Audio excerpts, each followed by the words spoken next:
I'm back. Turns out I'm not gonna wait till tomorrow to do Meulins. I really want to play this game, okay? Been itching to all week. I was just rewatching, TADC episode 9 because I went and saw it in theaters. Didn't get very far, though. But yeah, anyone who didn't see that in theaters and wants to, absolutely go check it out. It's peak and I don't want to spoil anything.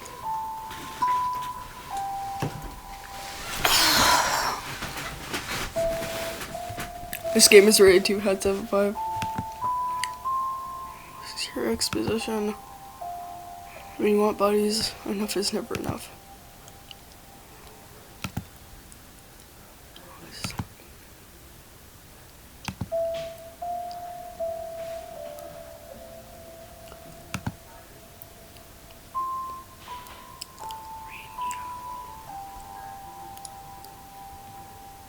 Oh, I've been saying your name wrong. I've been saying it Arania. It's Arania. My bad. Oh, I was meant to read it out loud. It's the first Cankry one I've seen so far. That Cankry, playing through Cankrys just to get the good ending, took me 3 hours. Then again, I was going off on random side tangents, but like 3 hours. Ignore me if I randomly start eating.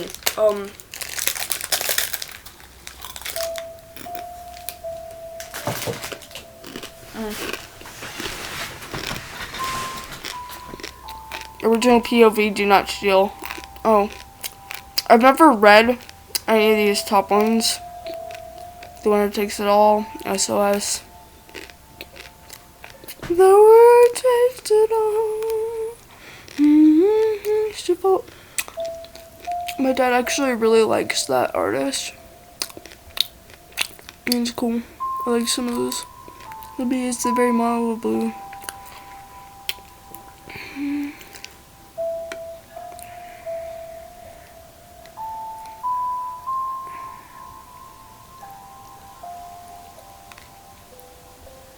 We're gonna... I don't know what I'm stalling for.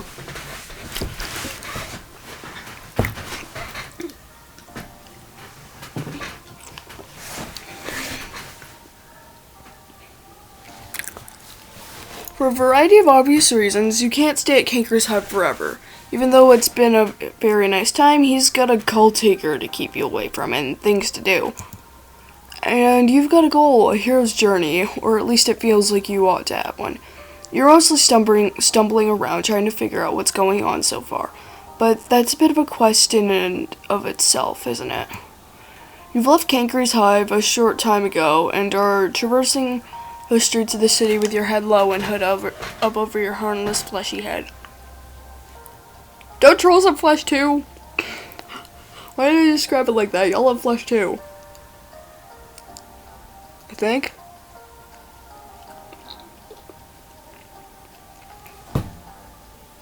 Oh, I have stuff stuck in my teeth now.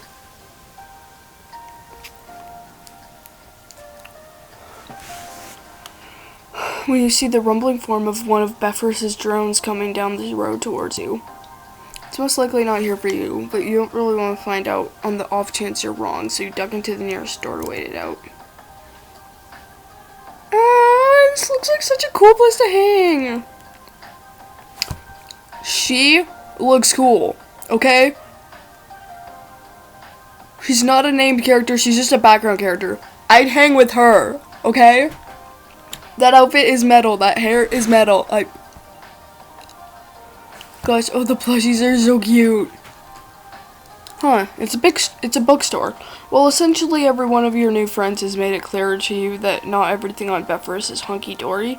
You can at least admit that the architecture seems to be largely less hostile than Alternia's. It's like Alternia skipped the stage in aesthetic development when you learn about round shapes and bright colors and comfort, and Befriendus spent maybe a little too long on the comfort phase of their artistic period, like a Picasso's blue period, but for comfort. Might as well look around while you're here, right? If you stop them pausing, there's stuff in my teeth because I've been eating, and it's upsetting me.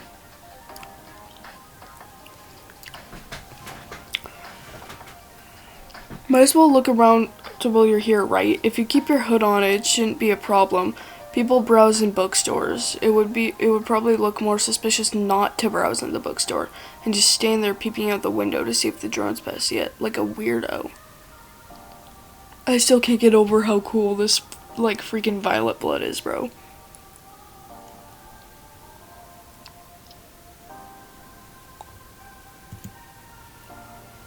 You can't read the language in any of these books. Alternia was Alternian, so this would be what? Befriendus?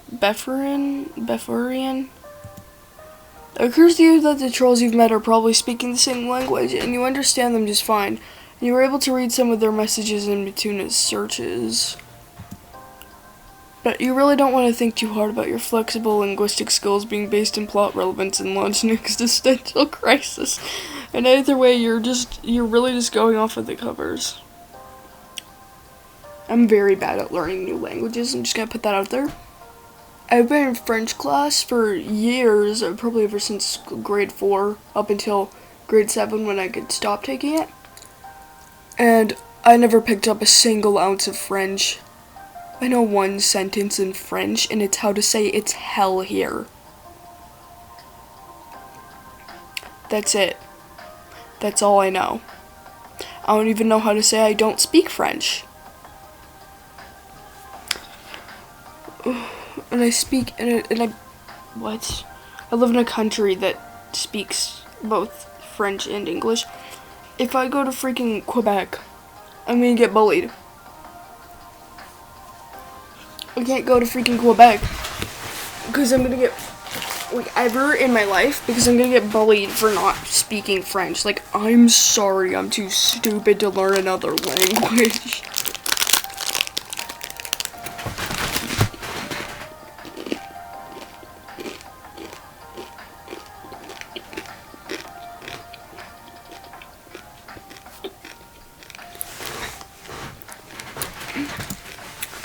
There's some good covers, some more interesting than others.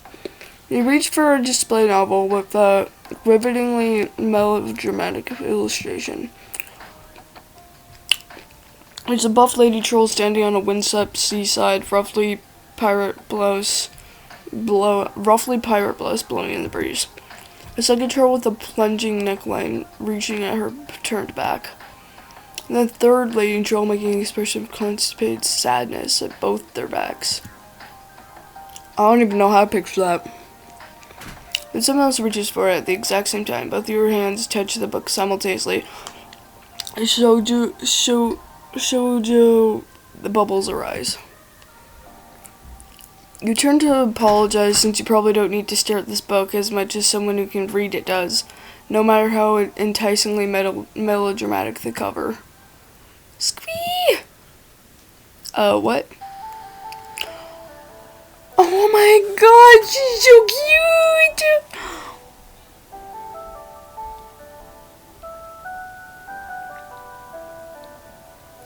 Squee! I know you! Squee! That's a lot of squeeing. Also, you're pretty certain you don't, in fact, know her. At least she doesn't look especially familiar, not any more so than the other kids you've run into on this planet. A lot of the character designs vastly change from their canon designs. Some stay relatively similar. I think the only one that actually stays fairly similar and, like, true to the canon, like, outfit is Mina. Just Mina. Everyone else vastly changes their outfit. Like, wildly changes it. Meulin's, I think, is pretty cute. And so is Porum's. I could see Meulin in overalls, and I guess Porum's is like, I could see her wearing it as more of a casual outfit. They're so vastly different from what I would imagine them wearing. It's just, it throws me off a tiny bit. You try to explain this, but she's having none of it, waving you off as she gets a palm husk from her pocket. She's practically vibrating with excitement. She's not particularly quiet either. You glance around to make sure this hasn't aroused suspicion or made the drone zero in on you if it's not gone yet. But nobody even seems to be looking at you.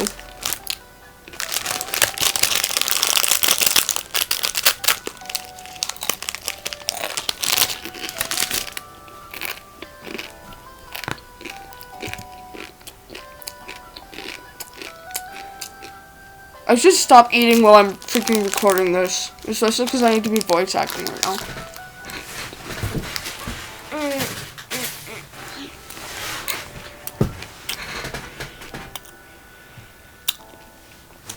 No, I totally do. See? She scrolls through your palm husk and then turns it to face you, showing you a slightly blurry, candid photo of yourself. Yeah, that's totally you, and the stylings of the late great Bigfoot. Seriously, you're not even looking at the camera. You've gone fully cryptid. Matilda's in a picture, so we can be on the lookout for you. Picture like picture. For like, well, you know. Also, I have to tell you that the pun for his last name is Catbird. Aww, that's so cute. Arrgh, that's adorable. So Matilda literally messaged everyone, was like, hey, be on the lookout for this dork. Oh god. Okay, we're basically gonna get hunted down by all these guys. I literally can't wait for Latula's part to drop. Okay, you found another one. That's incredible. Actually, you should make this your job. Well, yeah. MSPA Reader has gone through so many freaking games, just going around making friends. It practically is their job. One check while I try to start handing out business cards pronouncing your skill and talent for finding vaguely interconnected alien teenagers without any effort. As if drawn by an invisible magnet towards high concentrations of a story progression. Oh my god, look.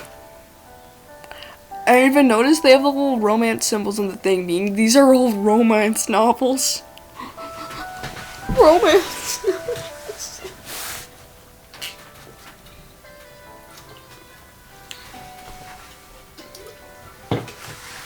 Oh dang it, I didn't actually get a good look at the background. I assume there's probably a section for like mateship, right? In the book we are described as about to pick up was probably about an auspicious, right? I think. That might be an extra wordy for a business card, but you could probably pay extra for really big ones. Oh, where are my manners? I'm Meulin. Meulin Lygen. I'm Meulin Lygen. I'm delighted to meet you. Hell of a handshake on this girl. You let her know you're happy to meet her. What? What? Too, and she beams. Her other hand is still gripping her palm husk like a lifeline, and it takes her a few moments to finish pumping your hand up and down with great enthusiasm. What pun are we trying to make here? Huh? Okay.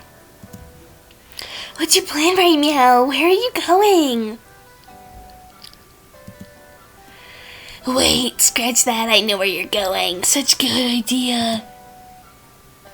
You should come hide with me so we can help you in the next step along your journey. If I ever play Pester Quest, I'm gonna try to make, the characters sound different enough from each other.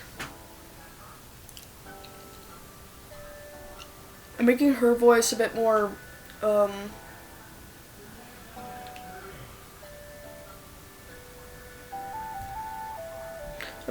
like raspy and like tiny bit lower than what I'll make Nepeta's. Like Nepeta's I'm gonna make pretty high pitched and tiny bit less raspy. I'm perfect for it. I'm very genre savvy, I promise. Pinky promise. Double pinky promise. I can help. You kind of feel like you can't say no to that face. I could never say no to that adorable freaking face. Whoever did the art for, I love it. I love it so much. It's just the most adorable thing I've ever seen. And it's not like you had anything else urgently planned. You might as well see what's going on in Meulin's. Can I not have constant disturbances in this house, please? Freaking something messed with something hanging on the door.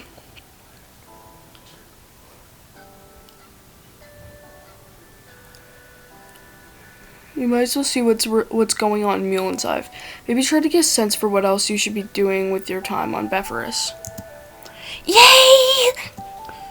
Me won't regret it. You won't regret it.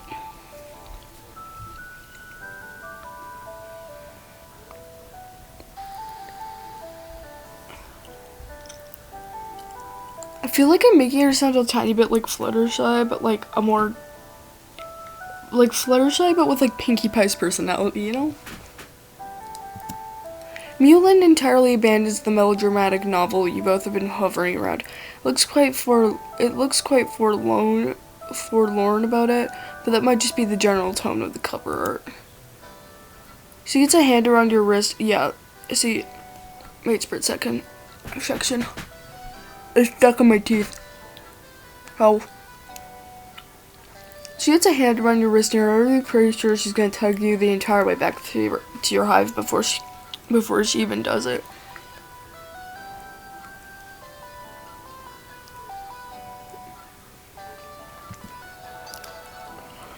Aww, her drawings are so cute.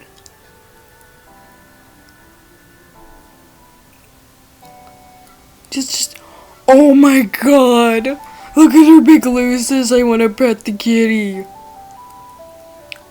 Oh my god, her freaking art with all the her freaking room with all the anime posters and art. Miku! They have troll Miku! Nyan Cat! Doge. The meme references are just awesome too. Aw, her and Curlos. All sorts of drawings. I'm trying to figure out who's freaking who.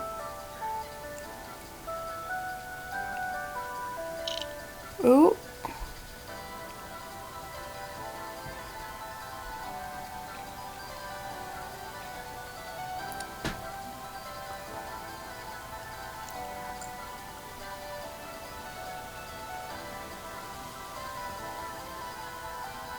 Yeah. Some of these are like a bit easier to tell who's who than others. Others I really can't tell at all. Nobody knows these two's relationship. I'm not sure who those are though. Okay, some of y'all just look kind of generic, okay? Some characters are extremely easy to tell who they are. Like others are really not. She does in fact tug you by the hand the full way to her hive. My tablet's still kind of on. I'm wasting battery. Luckily, it isn't very far from the bookstore. Your arm isn't even all that sore when you get there. You even get the chance to tell her you can teleport. Her impromptu tour of down the street drowned it out completely. Ta-da! She has a little spin in the center of the floor as if showing you her entire respite block in all its glory. You have to admit, it's very cute. It is so cute. I want to drown in that pile of stuffies, bro. And just, oh my god, Pokemon reference. Freaking all the cats. Oh, that's from Bee and Puppy Cat. I never watched that. Temmie. I feel like I recognize that one. I want to say that's from a manga I read about a cat. I could absolutely be wrong, but I do not remember what it was called, do not remember anything about it. I just remember that one of my friends convinced me to read it. Then Pusheen. It's just, oh my god. I think that's from Sailor Moon. A lot of these are from references to media I have not consumed. I'm sorry. We used to have troll versions of so many different, you know, animes and whatnot. That is so cute. I don't think most of these are animes I've never watched though. In fact, I don't recognize a single one of these references, but like Miku. Befriendus may have lingered too long in the comfort period of their stylistic development, but you have a feeling this comfort is all Meulin, even though you don't know her well yet. I love when characters have just tiny little references all over their like rooms. It's so cool. They're real respite blocks, but like, you know, it's like I can never get over the fact that Mituna in this universe is a Scott Pilgrim fan. I'll never get over it. Never, ever, ever. I love that.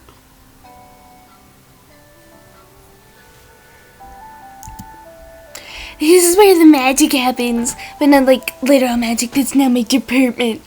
I mean, the magic of romance and storytelling. You are kind of getting a romance theme. There's like a whole wall back there with different troll romance symbols on it, and her friends maybe? Are those like all happening? Because some of them are definitely in conflict with each other.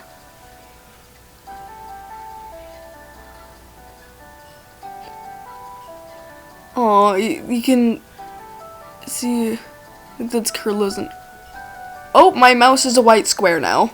Again. There, back. You can see her and Curlo's. Just, you know. Curlo's and Mituna and Latula. Sorry, I had to think for a sec. I think that's Horace and, yeah, I don't know, Horace and Rufio, all sorts of other ones. Just, No. They're hypotheticals. Can you imagine? Meow, that'd be so messy. Or fun. One of those. both? Both is good. Meme references. Yeah, you're pretty sure there's no problem with that. So let's get this straight. These are hypothetical possible relationships her friends may or may not get themselves into. Meulin makes an uncertain humming noise that, despite the inherent differences that must exist between alien and human communication, still flawlessly expresses the emotion of only sort of. Only sorta. Not exactly. I mean, they could technically happen, I suppose. Or at least some of them could. Probably not all of them. But I can't even think about it. Like, Porum... Oh, what sign is that? Porum, Auspicious, Mina, Auspicious, Horace being real for too long. But I can't even think about it. Like, Porum, Mina, Horace being an auspicious, being real for too long. Love that girl, but she's not a good de-escalator. They're just possibilities. Some of them are canon, but only some of them. Which is good because only some of them should be canon. But I love how she says canon. Like, just canon. Like, this is a fandom. I mean, it is, but like, in her world, she's breaking the fourth wall, and it's funny. But what if they wouldn't actually work together? What's the point? Silly shipping isn't about what's viable or realistic. or a good decision, just like real relationships. It's not like you can control your pusher. Sometimes stuff just happens. And sometimes the stuff that just happens is me making something up in a notebook. Well, alright, since she's the expert, what is shipping about? It's about exploration, looking at the ways things can go, and how they contrast and relate to established personalities, and what might happen if something did go down. It's about development and creativity and trying things out. Aww. And most of all, it's about having just so much fun. So much fun. She certainly does seem to be having fun. You can't argue with that. You're not sure why you would, honestly. One of the relationship pictures on Meulin's wall stands out from the others, both in quantity and emphasis. It's right there in the center of the collection, dyed with more hearts than anything else, and matches a piece clearly handmade on the art closet. A piece of clearly handmade art on the closet door. It also features Meulin herself and a troll you haven't met yet. Lots of hair, though not as much as Meulin. Tall horns. Curlos. That silly yet very, very creepy guy. And by creepy I mean like actual like horror creepy. Like he actually unsettles me.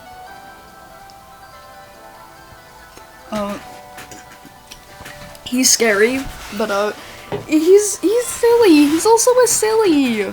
They're probably gonna make him like adorably silly in this. Let's be honest. He's gonna be kind of like wholesome and cute. Okay, he's a pretty wholesome guy. Like sometimes when he's not speaking in people's minds and having ulterior motives and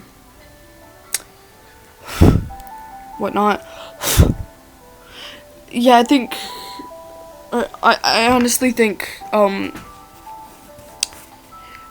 I honestly think Gamzee's the only normal Makara. He's the only one. Hold on.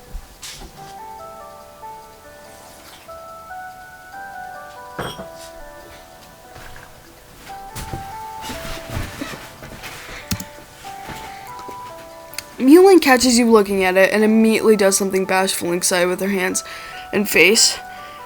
It kind of seems like she's waiting for you to ask, so... Oh my god, the way she's just waving and jumping around. It's so cute. That's Carla's my meat spread. Aww. She looks unbelievably excited to be saying it, like she hasn't had many opportunities to do it yet. Or like she's not used to being allowed to. Alternatively, she's always this excited for it. She's always be this excited for it. Oh. That's just bad grammar. And they've been together forever. You can't be sure.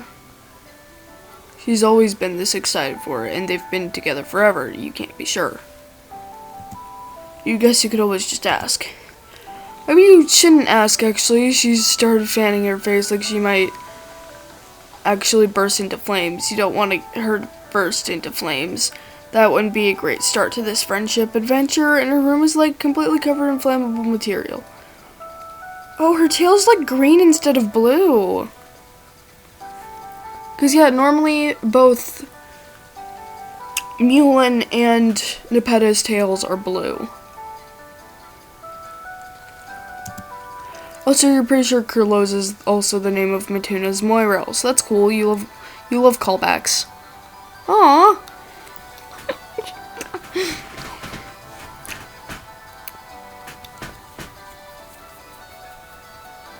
Yeah, because you can see on the wall there. Does he have glasses in that drawing? Can't freaking tell. I mean, then again, she should draw them both with the blue around their eyes. Huh. I don't know. And she herself does not have glasses, so. It's still kind of a rush. Squee! Isn't he cute? Double squee! You don't feel equipped to answer that question, partly because all you've seen of him is a drawing, but mostly because these kids are all like 13 or whatever the troll equivalent is. Troll teen. But you don't know how to express this to Meulin without sounding like you're telling her that her boyfriend is not, in fact, cute.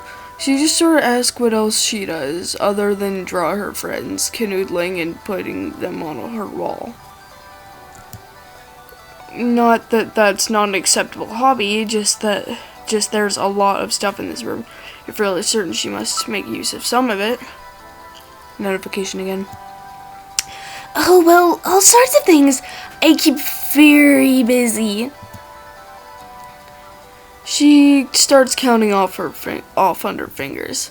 I draw, and I talk to my friends, and I play games, and I roleplay, and I write friend fiction, and fan fiction, and original fiction, and I make accessories for my mini Lucy. I'm positive you can find no moral objection to telling me they're cute. Tell me they're cute. God. Oh, yeah. Yeah, the cutest. Please don't kill me. I mean, I actually do think that they're the cutest, but please don't kill me. I also sometimes make accessories for my big Luces, but the plushies are much better at sitting still than she is. Due to being not alive. She gestures to a pile of stuffed animals laid out on a fluffy platform. It can't be a bed because trolls don't sleep in those, so you assume it must be for sitting on, but with the plush toy spread across it, you'd think it'd be difficult to use it for that purpose. Her raccoon isn't even freaking visible, bro. Maybe it was in the back behind her Luces. I can't tell. It's hard to see now that she's like moved right in the way. They're arranged very deliberately in clusters of 2 or 3 or 4. Turn to face each other. Some sat in a circle or pose like they're telling secrets.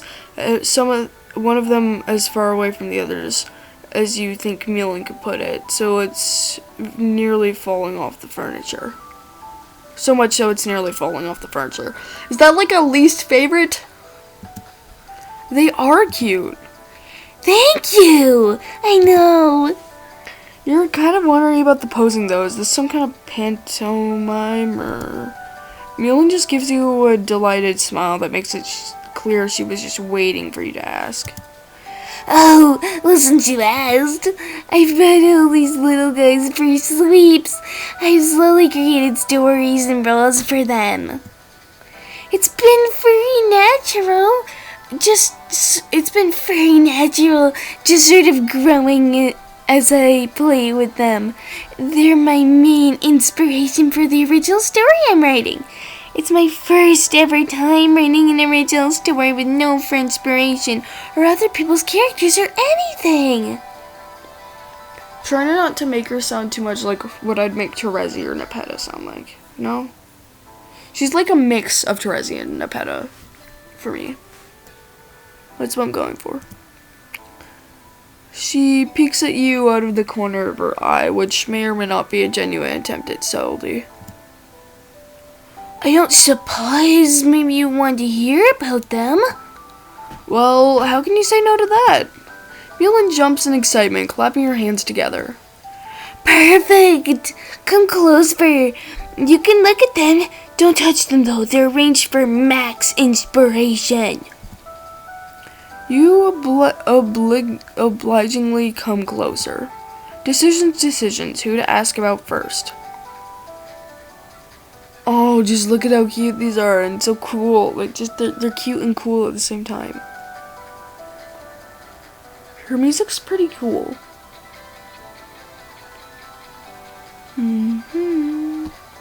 Yeah, okay, I can click a little... What this?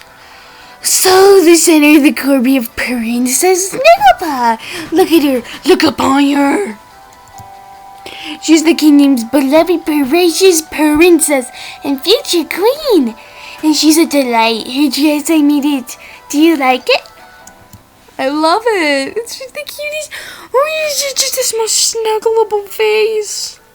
She's working to keep control of the court among all the intrigue and scheming of other nobles because she wants what's best for her kingdom, but doesn't know for sure what that even is yet. Okay, I'm gonna ask about this emo-looking guy. Oh. Princess Snugglepaws is flush betrothed to the dashing, brooding, and dangerous Prince Shadelight. Here's him! Aww, he's cool. Looks kind of like a Sonic OC. He was sent to Snugglepaw's kingdom to learn their ways and get to know his betrothed before their hand fasting comes to pass and he joins their kingdom formally. So the thing is, the princess and prince have fallen in flesh with each other in their time together, obviously. But the betrothal was arranged, and neither of them know their feelings are mutual yet, because of course you need the tension. They both think it's political for the other, nothing more, so they're a little star-crossed. But you know they'll be happy in the end. They're fated. Talk about serendipity. No, really talk about it. I'd love to hear you say things about serendipity. This little guy? This is Sir Strike Twice, the Prince bosom friend, and knight/bodyguard/ meow rail. A time-honored trope, no less persevering for its use.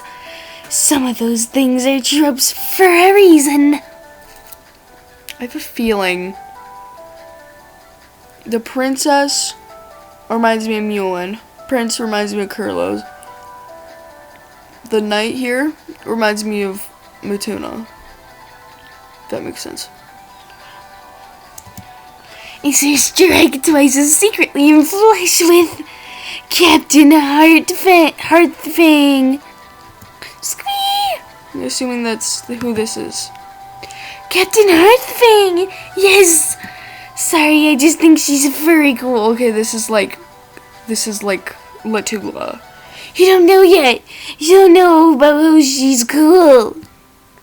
Captain Heartfang is the captain of the local guard by night, but however, by day, she's an extreme and daring vigilante. Her vigilante alter ego doesn't have a name yet, but I'm working on it.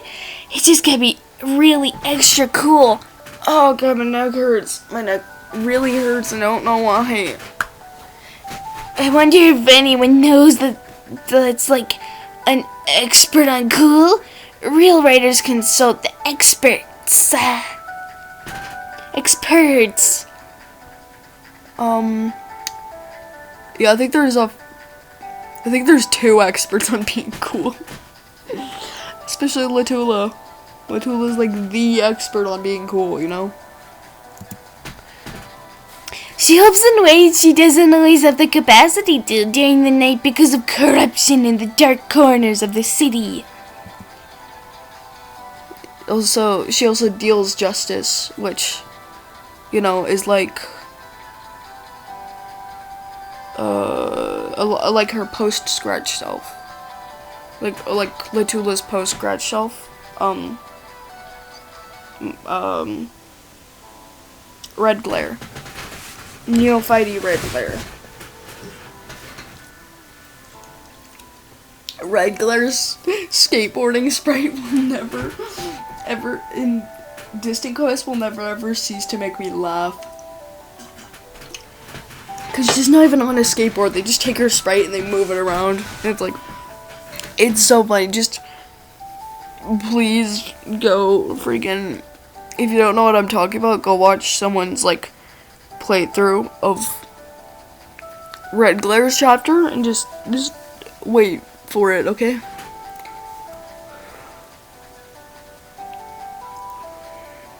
Like, some of the bad guys won't leave enough evidence to back up a real arrest. But as a vigilante, Hearthfang can find extra proof she wouldn't have access to otherwise. Or save people, or beat up bad guys that are protected by having the legislators in their pockets or something. I don't read a lot of crime drama, okay? I guess I have to start. And why make her a vigilante rather than have her do all that as captain of the guard? Not that you're advocating always following the law or anything, that'd be whack, you're just curious. Because nothing is better than being a well-intentioned vigilante flaunting conventional rules to do the right thing, maiming the back alleys but attending court events in the daytime. It's one of my favorites. In the nighttime, I'm sorry, not daytime, nighttime, because they're nocturnal. And why hasn't she read more crime dramas again? Vigilantism and crime drama are always the same genre. I've watched a lot of magical troll anime about vigilantes. Also, there's just so much else to read. Girl, watch My Hero Academia, especially My Hero Academia Vigilantes. Specifically for that reason.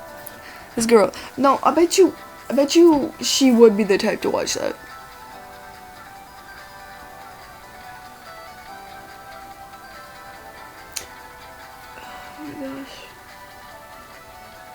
She'd probably just absolutely adore that stupid cat, like, side character. Like, I can't even call him a side character. He's more of a background character who occasionally gets dialogue. The cat police guy. The police guy with the cat quirk that appears sometimes. She'd just adore that guy. And also, there's just so much else to read. I'm not sure if I actually already said that part, but how does Captain Hearthfang's vigilante alter ego navigate the whole burning daytime sun problem? So, this is a fantasy, or at least an alternate universe. I guess there isn't that much magic. Just like a little tiny sparkle of magic. But basically, I've made a super cool world with a non-burning sun. People can go out in the daytime all they want. Why are they still nocturnal then? Huh? What? Never mind. Okay. So, Sir Strike Twice. Yeah, the prince's bosom friend and knight/bodyguard/Moira. Yes! You were listening, that's so exciting! Like I said, Sir Strike Twice is flushed for Captain Hearthfang and separately her vigilante alter ego, who he has encountered while doing night stuff and she's doing vigilante stuff. But no one knows Captain Hearthfang's real identity yet, so he doesn't know they're the same person and is caught between his two loves. Secret identity stuff is so fun, you can do so much! And of course, the beautiful and kind Prince will help matchmake for them, despite not knowing Hearthfang's secret identity or Strike Twice's feelings for the alter ego yet, because he is a good friend in our Prince's meow rail.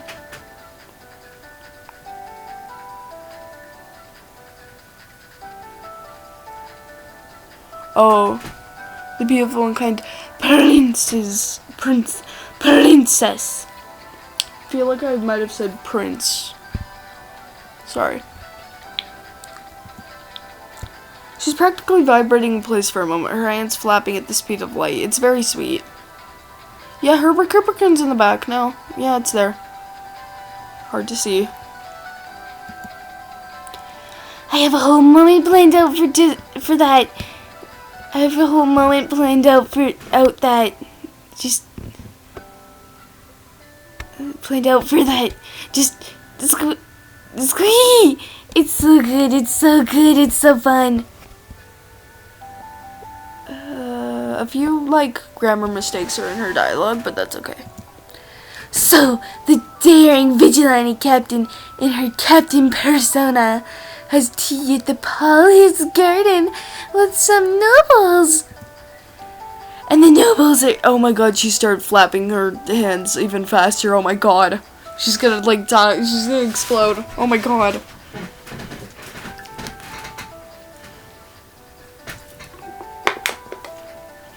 Oh. Sorry, I just chugged the rest of that soda. And the nobles are disapprovingly discussing the vigilantism done by Hearthfang's alter ego, and remarking that such a vulgar way of doing things, and Hearthfang has to bite her tongue so they don't get suspicious. But, drum roll please,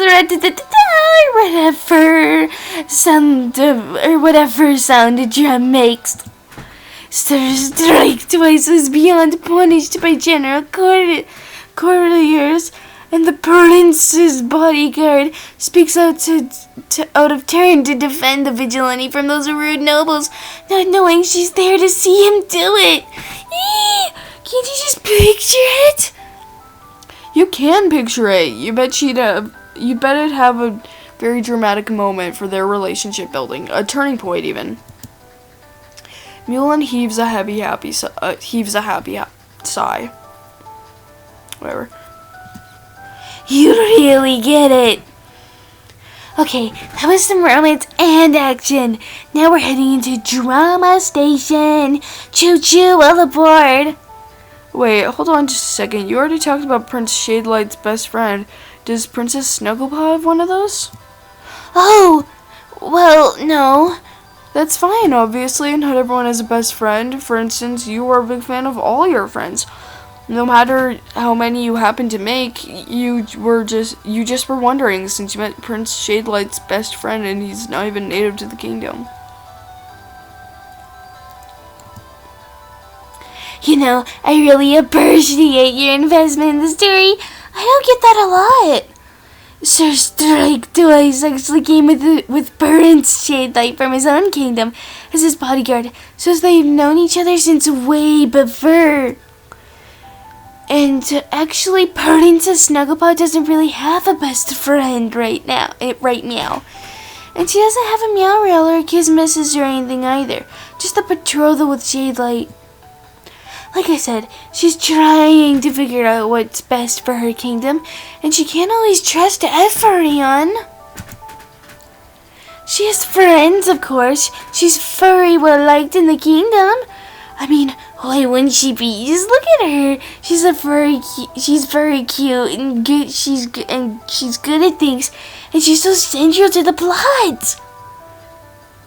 She just doesn't have a best friend yet, because she has to sort of hold herself at a distance while she decides who has earned her trust, her confidence, her secrets. Such an important figure. Can't take those risks, those things lightly, you know. There's a lot at stake, or so I've read. I wouldn't really personally know. She's a princess after all, and she'll be queen or maybe empress one day. So someone with bad intentions could take the advantage of her kindness and manipulate her, and then where would the kingdom be? Sorry if I make that noise sometimes. It means I feel like there's something in my throat and I'm trying to cough it up. I know it's a gross noise. I'm just trying to cough something up. It's a court drama and a romance, and kind of a mystery too. Or she has to unravel some of the secrets of the noble court, and maybe then she'll be able to find a best friend. Once she knows for sure which of her friends are, I don't know, worthy? Maybe, but that sounds like they're fighting monsters for her hand, and nobody will be doing that. Well, maybe Prince Shadelight, but no one else. Unless they do it in a pitch way to prove their deadliness to her. Ooh. Ah, you see, well, that's a very interesting character decision. Thank you. So, who's next? Oh, some more characters here. Not entirely sure who they represent. Look a bit like... You look a bit like Damara, but like... I know to click a plushie, just... Well, this is Earl Acerhoof. Maybe this might be a representation of...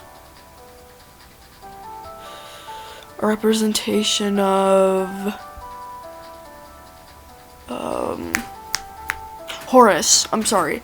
I forget names. Well, this is Earl Acerhoof. He tries to present this very refined image to everyone, but he's actually a lot more vulnerable than he lets on. Like most people, I guess. If you catch him off guard, he'll show you a different side of himself, but only if he's not thinking about it, because he's trying to force himself to fit the image of nobility, because he thinks that's how he should be. Like only some people, I guess. So it kind of plays with expectations and forcing yourself into a role. Does that make sense? I think this could lead to some real tension as he struggles with the contrast between his identity and the person he wants to seem like. Oh, especially as he gets real close to Somnia and Alice. The desire for honesty, but fear, not knowing what the truth even is. Are you okay with me Are you with me so far? I don't know why I threw okay in there, sorry. With her, you're enraptured. She's clearly thought all about this a lot, and you're not going to waste all her attention and efforts by not listening to her explain 12 stuffed animals. In what world would you... 12? Oh, like her entire friend group. She's taken inspiration from her entire friend group for these stuffies. In what world would you want to be her friend without paying attention to her talking about something she obviously cares about? You'd be surprised. Okay. Who are you meant to be? So next up is Countess Carrysworth. She knows everyone's business. A little nosy, a bit of a busybody. Always thinks she knows best. This could either be, Arania. I know I was just told earlier that it's not pronounced that way. I'm going to keep pronouncing it that way. This could either be Arania or possibly Porum. I'm going to assume it might be Arania. She's a great resource for exploring the secrets in the court, but the unfortunate turnaround is that she'll probably tell you, she's probably going to spill any information you tell her too. So be careful. Maybe that's Arania. I could be wrong. I'm going to say that might be Arania for now. This looks like it's going to be Damara and Rufio. So yeah, the other ones, my best guess is Arania until proven otherwise. Meow, this is Duchess Gray. Isn't she cute? I think she's so cute. I feel like she was a real person. She'd be really pretty. Just from, like, vibes. Is she calling Damara pretty? I mean, Damara is pretty. Like, both the Megados are pretty, you know?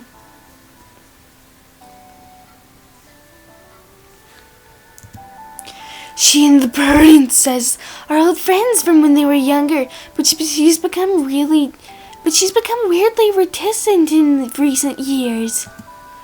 I think she's meant to be a representation of Damara, but she looks a lot more like a Radia, you know? In a weird way. She's got flushed engaged to General Starcatcher, and she was really happy about it. And everything. But something has changed since then. And the princess is trying to figure out the reason, if there's perhaps going on more going on behind the scenes than she knows. Oh, because Rufio cheated on Damara. Maybe she can be the princess's best friend eventually. You mean when she knows who she can trust? Yeah, maybe they get along in everything. I think probably they're not always good at communication, or maybe there's broken trust in communication or miscommunication in the past. That's why the princess doesn't know what's going on with her. But they could probably fix it. I guess we'll see. It'd be a nice thought, wouldn't it? It's him! General Starcatcher, a brave and decorated but morally conflicted army general. The moral conflict is important. People are capable of making bad decisions sometimes, even if they're good people. That's going to be a factor. Only the fully bad people make bad decisions or do bad things. How boring is that? Yeah, you need like emotionally complex characters. You need like morally gray characters, you know? Stealer of pleasures, very charming, flirtatious without meaning to be. He captured Duchess Gray's pleasure. But meow, I bet you're wondering what the details of their engagement and the secrets. At least I would be. You do love secrets. A good chunk of your friendship adventures involve sniffing them out and pouncing on them like some kind of dog-cat hybrid. Dat? Cog? No, those both suck. Whatever, sharing a secret is great and is a great way to enrich a friendship. Excuse me, I'm so sorry. God, that's embarrassing. Is your point, and also statistically unlikely number of the people you meet seem to have them, or maybe it is statistically super likely. Actually, most people aren't open about everything. So what's the deal with the Duchess and the General? He's morally conflicted and she's abruptly withdrawn. They're engaged. He's not doing war crimes, is he? No. What even is a war crime? Right, no war on Befriendus. No crime on Befriendus. No war crimes on Befriendus. Befriendus doesn't have war crimes. He's maybe cheating on her. He's got the potential for all sorts of romantic dalliances. It's already there. Maybe cheating on her? What does she mean, maybe? Oh, well, I haven't decided yet. Actually, do you want to help? Big bleeding kitten eyes. Help how exactly? Do you think he should be cheating on Duchess Gray? Or should it seem like that and actually he's faithful? I love romance, of course, but I'm not naive enough to think people never do that, but relationships can't all be perfect. And if he's cheating, Duchess Gray can fall in love with someone better eventually or something. So yeah, these are clearly representations of her friends.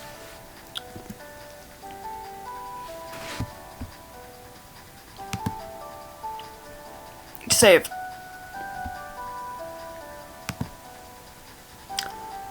We're gonna click this option first just because it's canon. For the canon. You can already tell Meulin likes tangled romantic plot lines. And to be honest, it just sounds kind of right for at least some of the relationships going on here to be doomed. Doomed. Except they're a heterosexual couple, but I don't know if there's a word for that. Dang it. Everyone else seems to head towards a happy ending with angst in the meantime. Why not take people who are already together and shake it up by fucking with them a little bit? Besides, these are fictional characters. Based on her friends, unintentionally. Okay, thank you. I've been stuck in that forever. I'm just going back and forth on it. On if it should happen or not. So some outside input is great. Yes, I did, like, roll the R and great, like Frostoflix. Perfect. I'll write it down in my designated notebook. Next up, and I promise we're almost done. There's only a few more, I promise. Sorry if this is boring. Again. No, it's not. Okay, we got these guys. Not exactly who they represent. Oh no, this is probably Arania. The other one was probably Porum, right?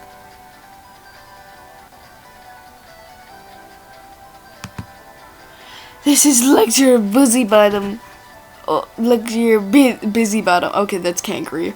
Or Lecturer Busybottom. But I didn't want to confuse you. Sometimes you have to leave out the puns for clarity, unfortunately. He sort of positions himself in the court's moral authority. Cankry. And he's technically slated to become the princess's advisor when she starts her reign, but she doesn't always like his advice. I mean, who would, right? Dissing Cankry.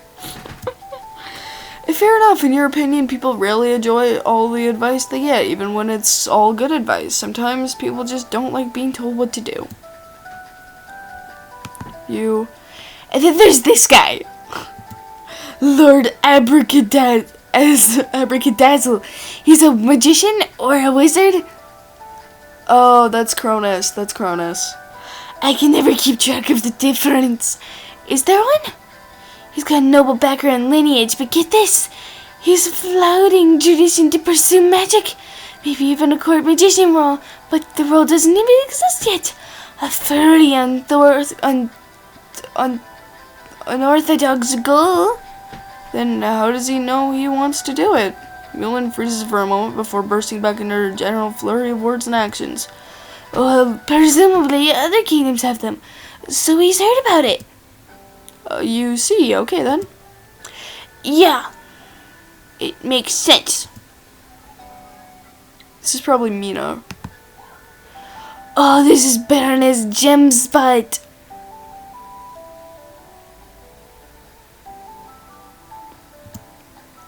She's kind of debonair and audacious.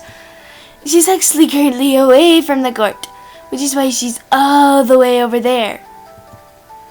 She's seeking her fortune and danger and adventure. Doing her little accent is actually hurting my voice. Oh gosh. And more treasure and fortune and stuff. Lots of quests of an unspecified nature because I haven't figured out the nature yet. Huh, and how long has Baroness Gemspot been away from the court exactly? In the story or in real life? Like, how long ago did I move the plushie? How about both? Well, in the story, it's been a couple periges, and in real life, well, actually, I moved the plushie a little over a week ago. I don't write as quickly as real life happens, unfortunately. So time keeps passing. I put her over there a while ago, and I've been very careful not to move her until she's back in the story. Sounds a lot like someone you know in real life.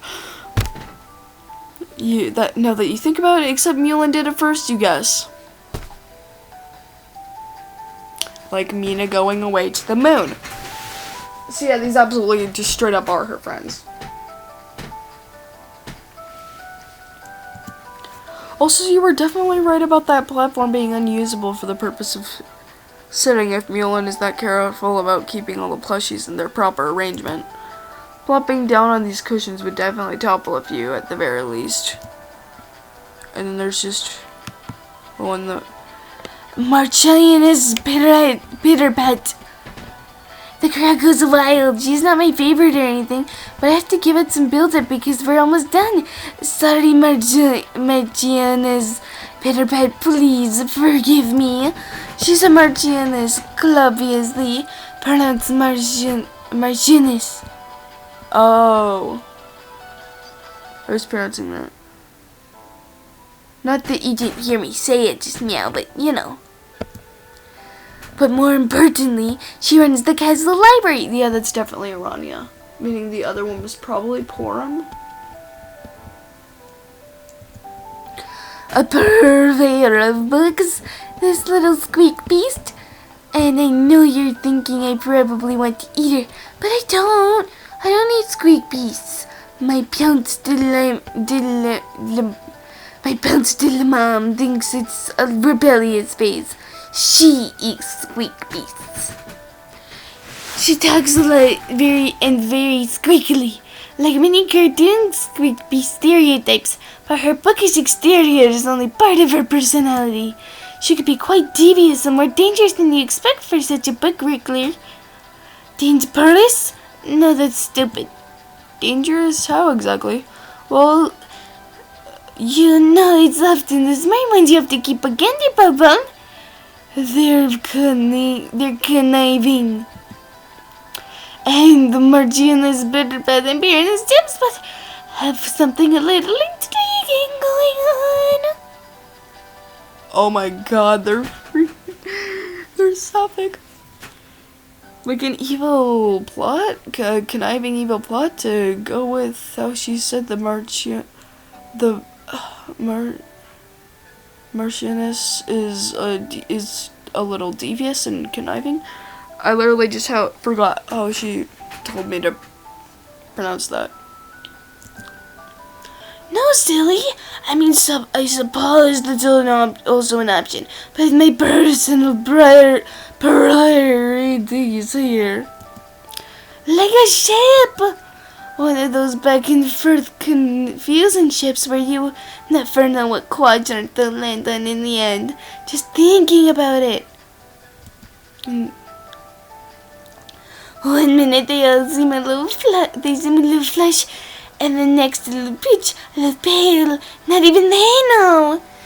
They'll probably figure it out once Baronet's gem spot returns. Right now they're tormenting themselves with letters. Oh, so not frequent enough. Oh, so tempting to reveal so much when you can't see the other's expression as they read it. Oh, so easy to read into. And don't worry, I am writing out the letters to insert within, or just to get in the character's mindsets. I guess it sort of depends on who the point of view character ends up being. Maybe a little alternate. Thank goodness you were terrified. You wouldn't have the opportunity to read those letters brimming with secret feelings and things unsaid. Actually, maybe that's something else you can help me with. What is exactly? The letters? Not the letters. I've got those. You don't even need to stress. Do you think Befriendus Jump Spot should come home soon for the drama and plot here, or stay away longer for her own shenanigans and that sweet, pinning tension? Which sounds more interesting?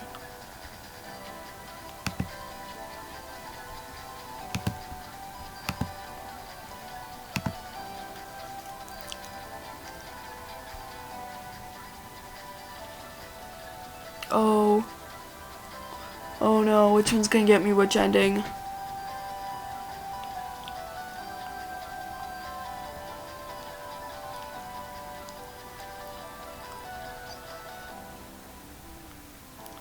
Oh no. Does this matter? Does this matter? Is this important? If I wind up getting the long bad, I'm gonna have to... Oh gosh, my phone's running low. If I wind up getting the long bad, I'll get the long good tomorrow. Eeny,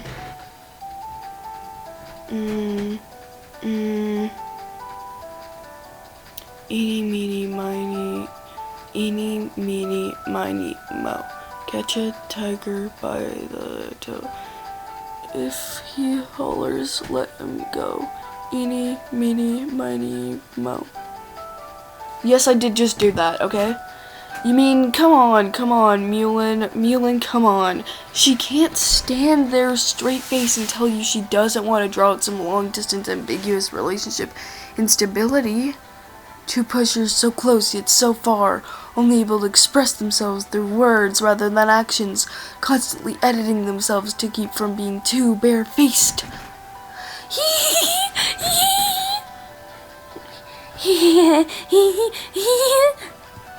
I'm not sure how to do that little giggle. You're not entirely sure how she made that giggle sound so uppercase, but she sure did manage it. You're so right. How was I even considering anything else?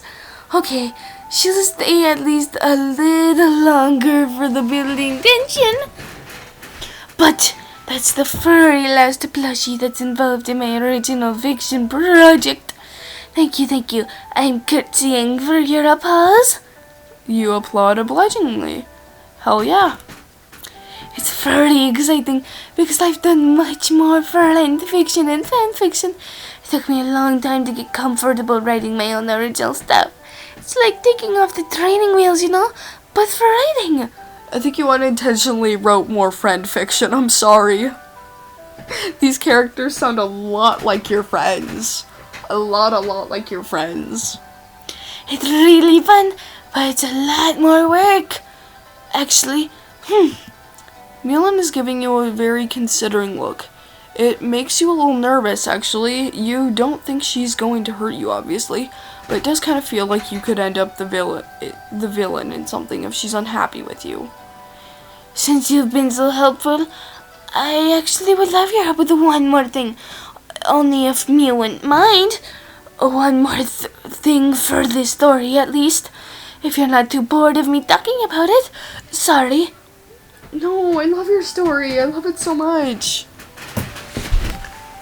Hold on.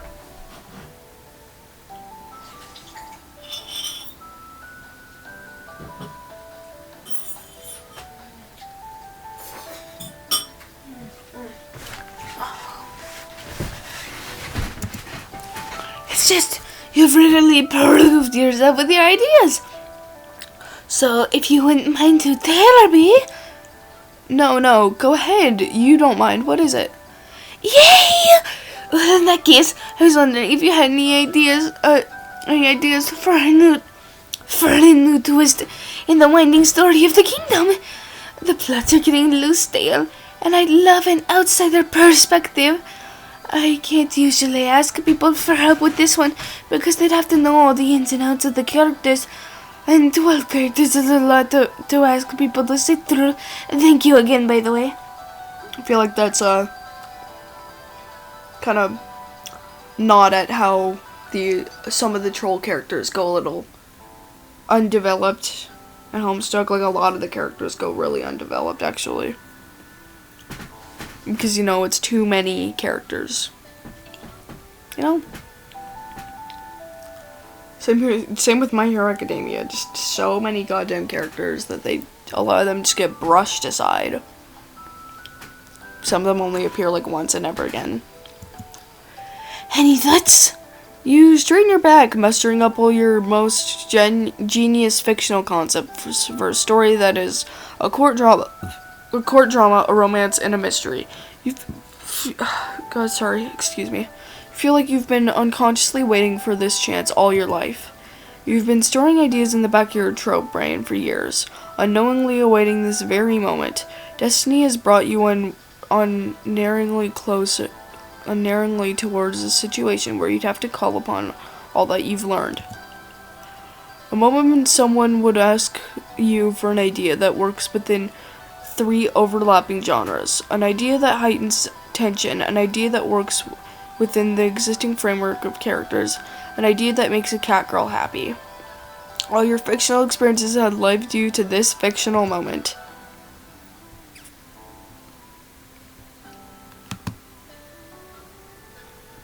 We're just saving it all the choices, just in case. A prince and a princess double cross. A spy within the court. Ooh, is this ending relevant? Is this one ending relevant? I can't tell which ones are ending relevant. There's so many choices. A prince and a princess double cross. A spy within the court. I feel like this one, considering the fact that the prince and princess represent her and Kurlos, I wouldn't want her to, like...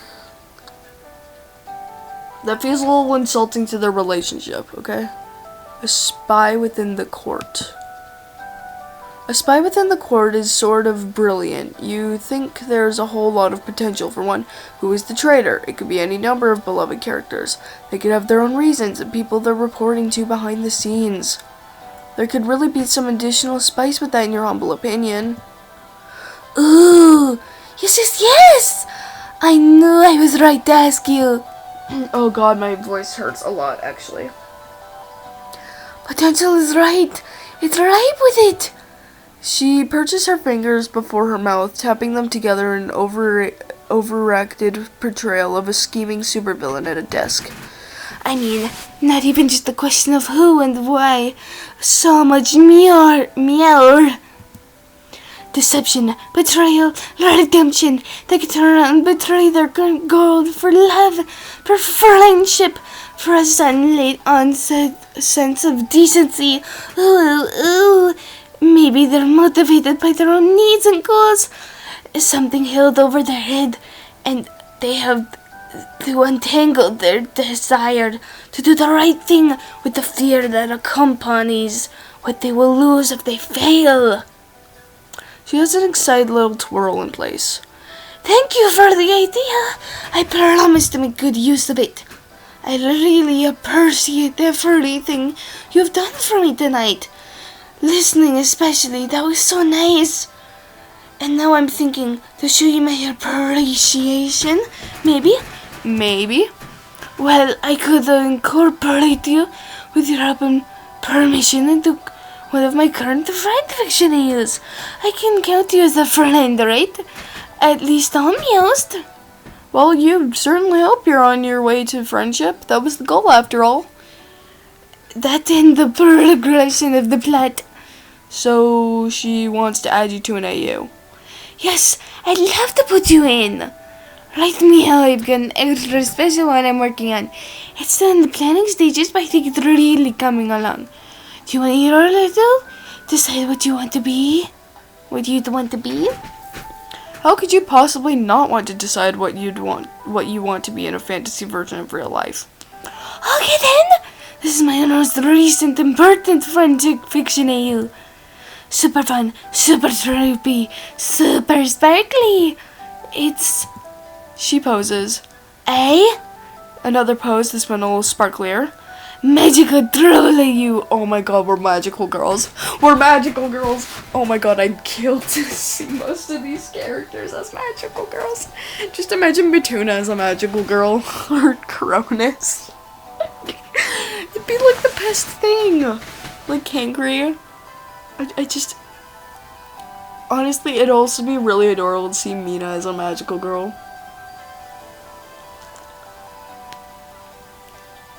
Or like, honestly, any of these characters would be really funny as magical girls. Shock! I pause for your reaction. You're not sure you're providing the expected amount of shock and awe in your expression, but that's just because you're not sure how to make both those emotions visible at once. It feels like a delicate balance. A little too much shock and it looks like something terrible has happened. A little too much awe and boom, you've witnessed an act of God or something. But you're excited to be included. If there's anything that says friendship, mission, success, it's being incorporated into group's extremely niche AUs. It's only medium niche. I love Meulin. But yeah, I love magical trolls. Judging by all the magical girl posters you have. She definitely is the type to maybe watch something like, what was it called? Like Glitter Girls, Sailor Moon. She definitely, obviously watches Sailor Moon. Hell, maybe even Madoka Magica. Speaking of Madoka, I should probably watch it. I'm into so many freaking animes right now. I started JJK, never finished it. Haven't finished much of Beastars, haven't finished MHA, haven't finished Demon Slayer. I haven't finished a single freaking show, actually. Haven't finished BNA. What else I might have started? Can't remember. I swear I might have started something else. And not finished. had several shows on my sort of to watch list, you know? Am I ever gonna get to finishing or watching any of them? No. Genuinely no. The magic of friendship is huge in those, right? And I love friendship, and as a result, the magic of it. Like in media, in theory, I love my real life friends. I just never experienced the power of friendship with such intensity. It's giving me magical powers or anything so far. Also, I'm reading that in the wrong voice, and also, you also love the magic of friendship, and you're pretty sure it has given you magical powers on several occasions, although they could be unrelated. That's so cool. I wish that was me. I'm a little jealous, honestly. I want magic powers so bad. Protagonist, that is guaranteed. Oh god, my throat is... Oh. But, to get back on topic, there's also a lot of ships, and cool fights, and character transformations, and outfits in magical troll stories, and the furry ones on a team together, or maybe initially enemies, but they end up joining at the same side and doing what's right or whatever. All that good shit. Hearing Meulin say shit's kind of funny. Specifically, also in this iteration, with the way she's portrayed in this version of her, hearing her say that is just... It caught me off guard a little.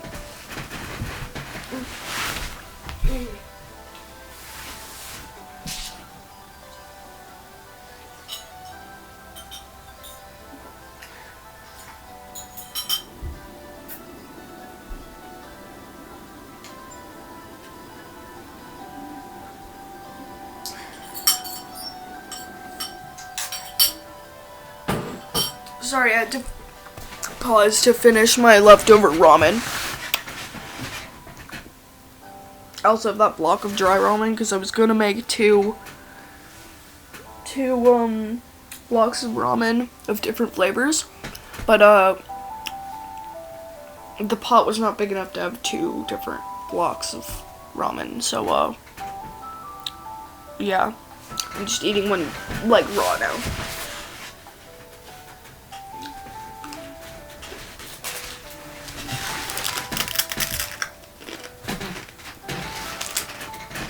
It's a little snack. So I thought it'd be a great mix to get everyone in. I mean, it's got a little bit of everything. That's why it's so classic. I'm still figuring out where to put everyone, so there should be plenty of room for you. Some of the people I know are hard to find roles for in this particular AU because they're grumps. And there are usually only so many grumps and magical troll souls. Oh, well,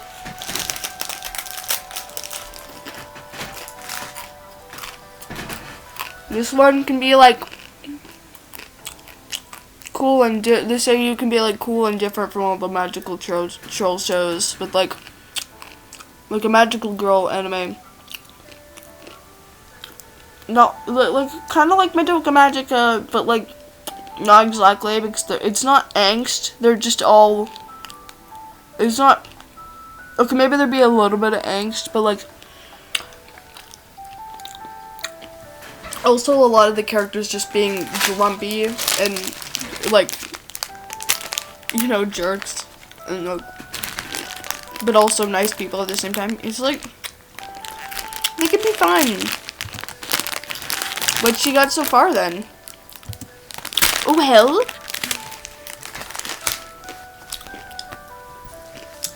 I'm sorry, I'm freaking starving.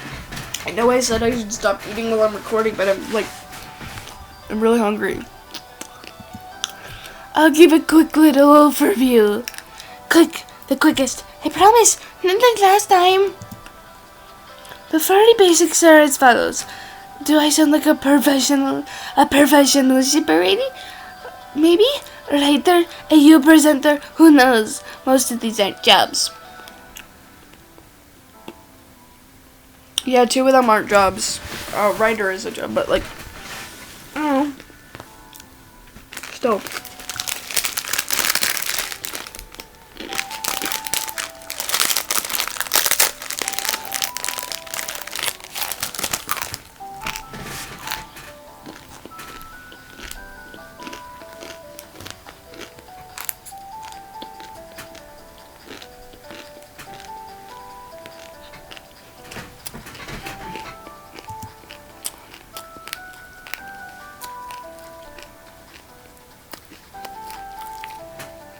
One moment while I finish eating this. Mina's the leader, of course. Pinksy magical troll leaders are very common.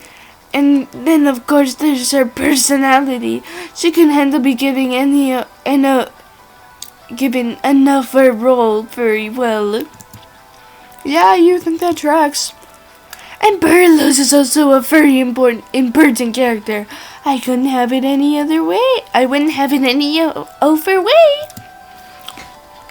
He's one of the first recruits, part of the core team. Okay, there's like a piece of food on my computer screen and I can't get it off because it's a touch screen. And that progresses story. He's super badass and good at defeating the monsters. And then, okay, so Meduna is next. Is there some kind of problem with Mituna? Yeah, what did he ever do? Is he just hard to write or like, I'm scared. Y'all have beef? Do y'all have beef?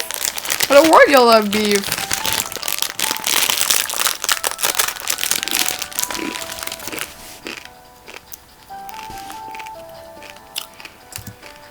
No, he's not the problem. Meduna is fine. It's just Catper is so good for the puns. Like, I call him Meduna because he's my friend and everything, but Catper is so good. He's the perfect pun. It's even a 2-in-1. He likes twos.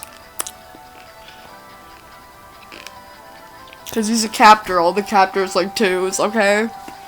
Even though he doesn't even replace his S's with 2s, he replaces them with 5s. You know, the whole... I feel like Solix leans into the 2 thing a lot more than anyone else.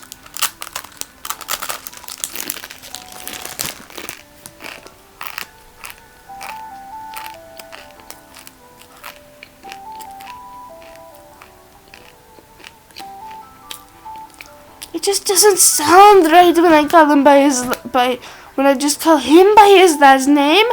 It sounds like I don't like him, and I do like him. So I can't call him Catper casually while explaining because I don't use anyone else's last name, and because it sounds like I don't like him. So it's just such a lost opportunity every time. And every time I am reminded and I have to mourn it. Sigh. Has she considered Mewtuna? You are a genius.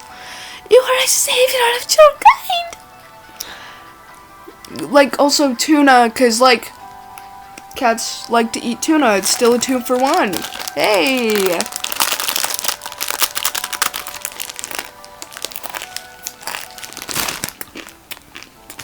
See? I'm an extra genius.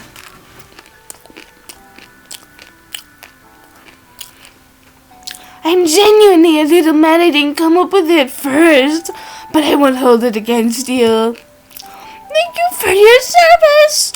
Purvis. No, that's stupid. Service. Mewtuna Catper. It's incredible. Woman saved. But anyway, onward. Anywho, Mewtuna does analysis and abstractize, but only comes into fighting in the most dire of circumstances when it's really dramatic because of mysterious reasons that I may or may not have figured out yet. Okay, so I haven't whatever. Oh, it's like, yeah, how he usually doesn't, like, he doesn't really do much with the others until, like, yeah, you know, till he really wants to, or until, you know, he needs to warn them of him, or until he needed, because he doesn't anymore, to, like, you know, warn them of impending doom.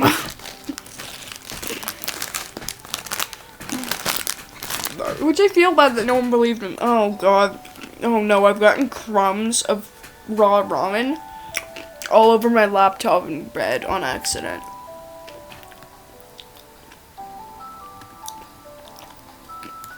Give me a second while I try to pick these big pieces off my laptop and just blow the others away. And then Damara. What about her? Huh? What about Damara? If you just wait, I'll tell you. No, what about her? Meulin? Her that is Meulin? The Meulin? What about Meulin? What's her place in the AU? No, I want to hear about Damara. I love Meulin, but like, Damara's not mentioned enough. Okay, I love Damara. I actually drew Damara recently.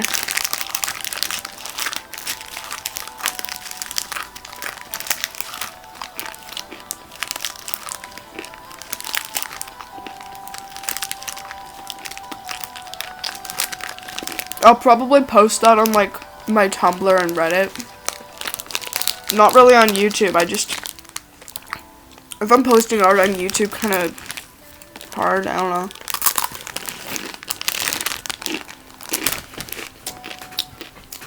I still got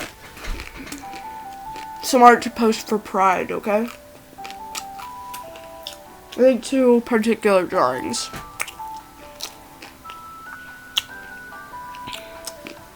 Which, by the way, again, happy Pride Month. I feel like Pride Month has not gotten enough recognition this year. Like, anywhere near enough.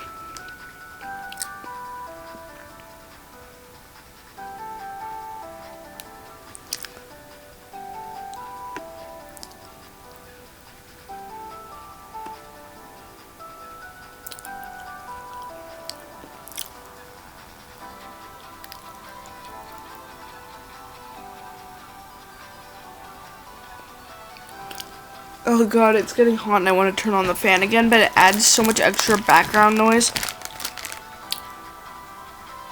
Holy hell, help. I'm burning to death. But also, I don't want to add too much background noise into the recording. I'm sorry.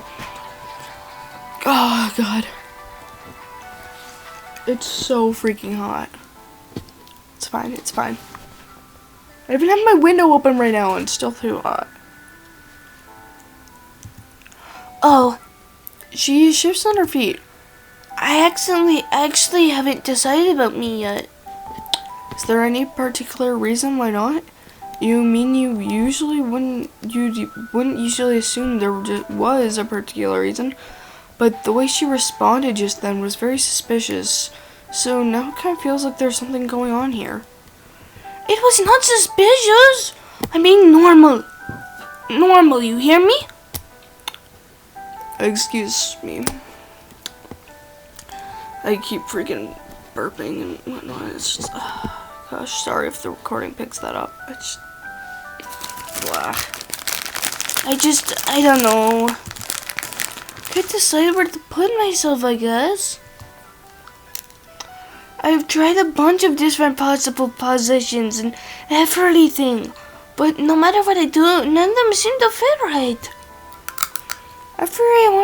Everyone else seems to have a much more obvious role in the story, and then there's me.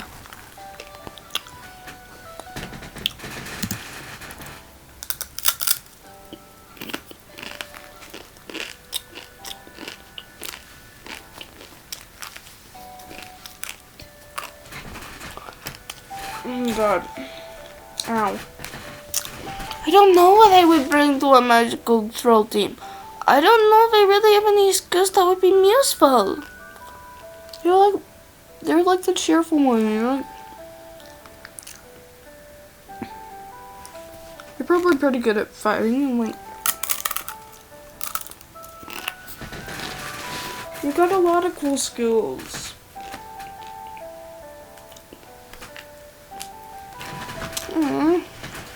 Don't think that way about yourself, Meulin.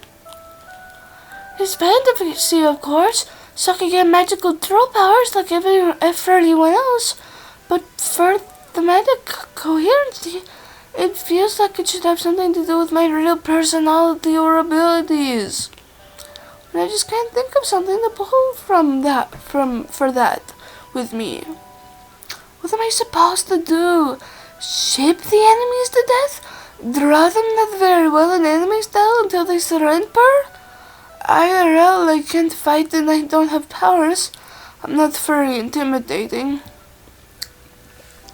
Recently, I've been wondering about if I should even be in it, or just be the author, the invisible hand of the muses, you know?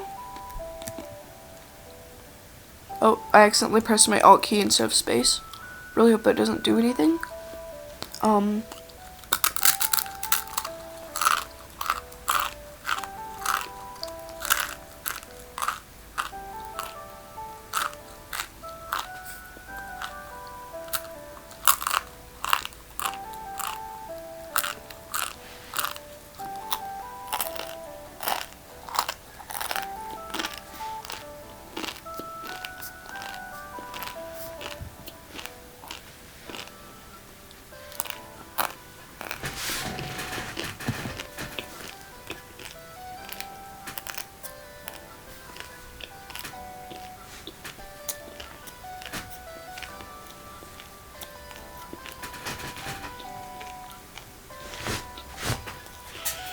Good stuff.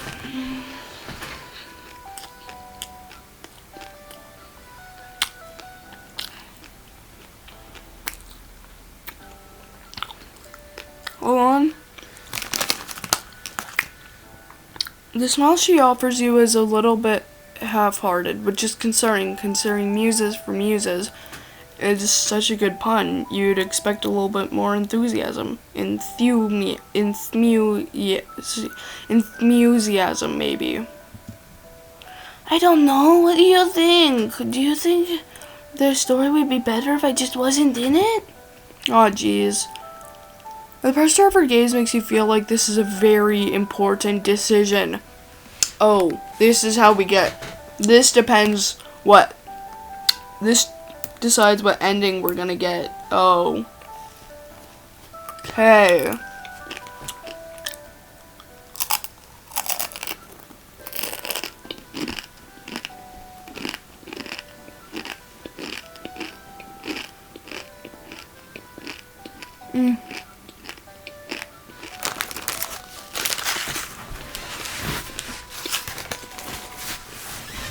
Sorry.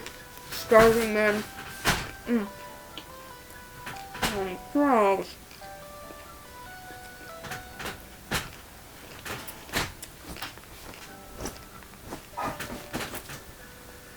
Bleh.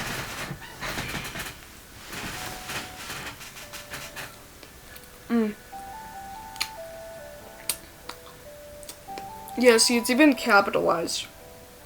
Perhaps even the most important decision you've made on this auspicious night.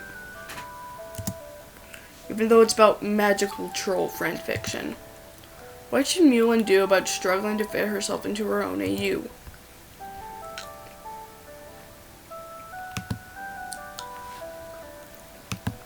There's a lot of choices in hers. Why doesn't she try a different AU? That sounds like it's gonna be a bad ending. Is this still just about the AU?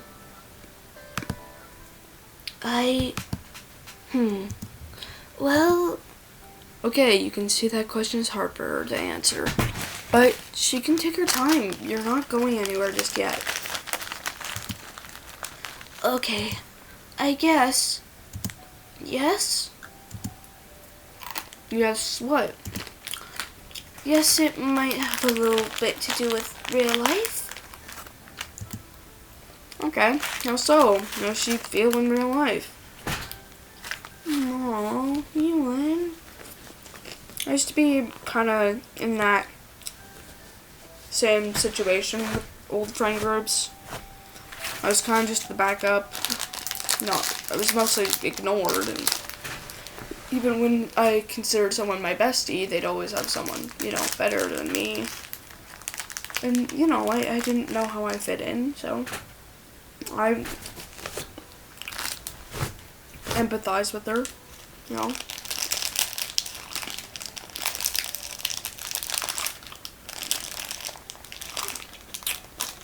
Is it empathy or sympathy in this context?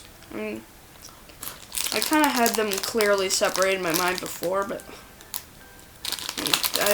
I've started to forget which one's which again.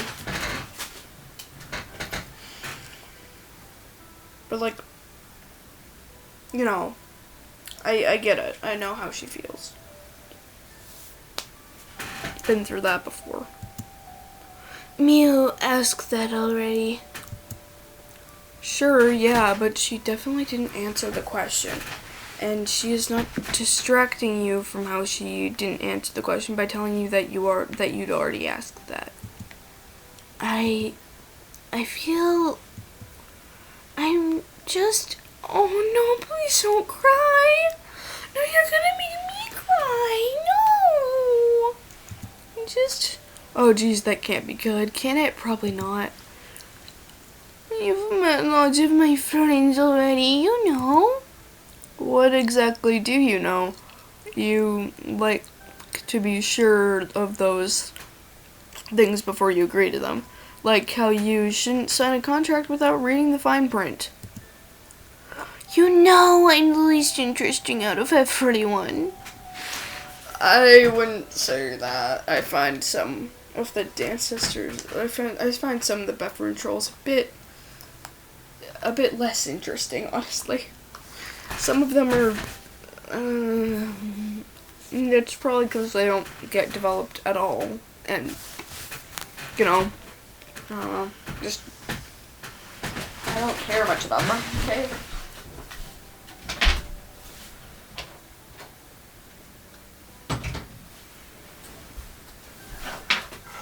I'm sorry to admit it, but I don't care much for, Cronus or Rufio, maybe, I don't really know, or Horace, because they're not really developed. I just you're far from the least interesting.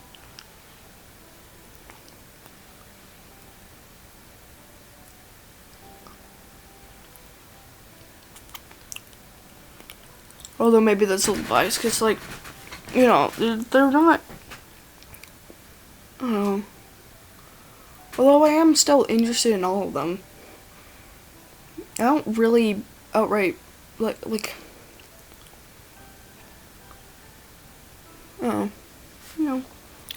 stop ranting about my character opinions, okay? Oh, you're not sure you do know that, actually. I mean, they're also... Mina's so rebellious and strong and good at getting her way. And Madona's got powers and visions and all this cool hobbies, like someone who would be fun to read about. And Rania's got powers too, and she's so smart.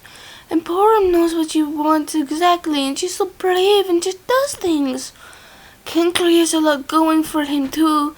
He can be sort of a blabbermouth, sure, but people do listen to him when he talks mostly. Then they tell him things. They ask him for help because they think he has something worth saying. And you haven't even met them yet, but Rufio's so good at talking to people sometimes.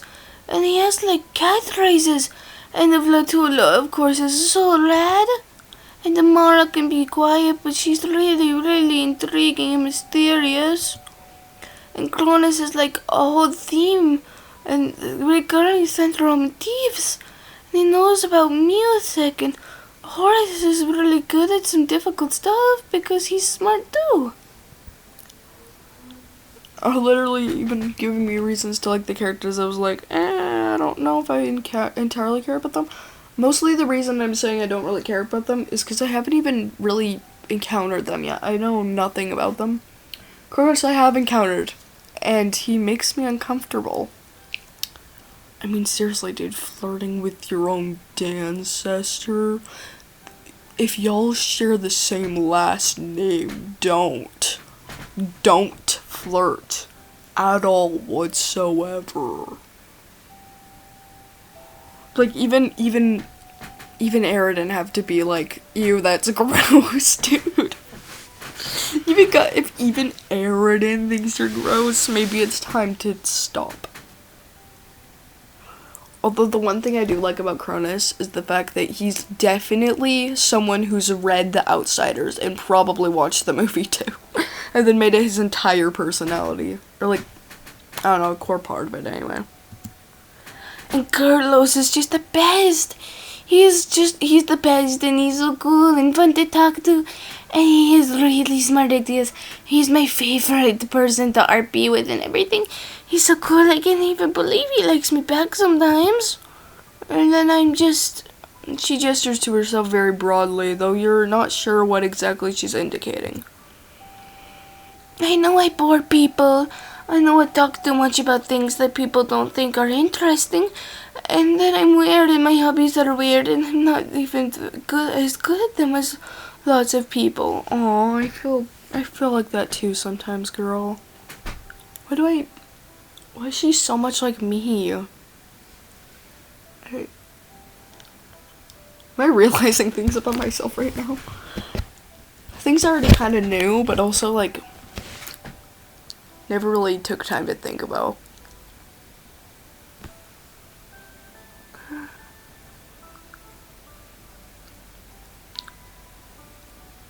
Oh yeah.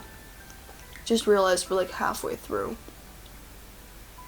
We got characters. Yeah. And I can always hear myself talking too much. And I can hear people tuning me out or getting annoyed, but I can never stop it from happening. I can't shut up. I just keep going and I don't know why. And I don't know what I would even say if I wasn't saying my annoying, uninteresting things. I'm not a prodigy at anything, and I can't be Mr. Furry, and I can't be a Mr. Furry to save my life, because I always say too much, and I don't have any powers, and I'm only normal smart. I think you're a prodigy at art. Like me, you know?